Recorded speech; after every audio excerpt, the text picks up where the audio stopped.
Before we talked about the ammeter that was made into the multimeter. That is an inline ammeter.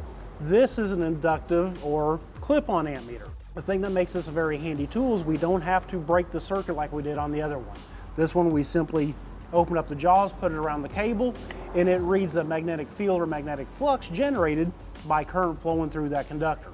A couple things you have to keep in mind before you use this. One, this has two different scales. For what we're going to test right now, we're going to use the 40 amp scale versus the 400 amp scale.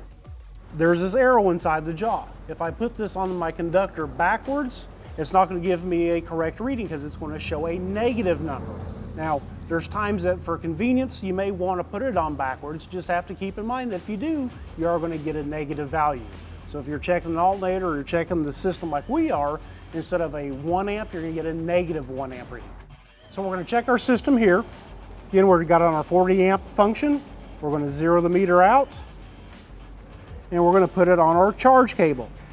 Now, as I said before, we have it on backwards because the current is opposite of what the arrow is.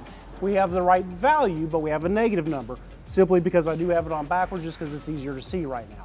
But very easy, we can put it on the wire and we can see exactly how much current's flowing. Now, where would a technician use this? We talked about before on the other video of doing a parasitic check, seeing what was on inside of a truck. This is a very handy way you can put it on the cable and see, hey, do I have a high load on before I ever disconnect anything? The other thing too is if I was using it to check an alternator cable or check a lift gate, it's a very easy way. I can just clip it over the wire and I can see exactly how much current's flowing.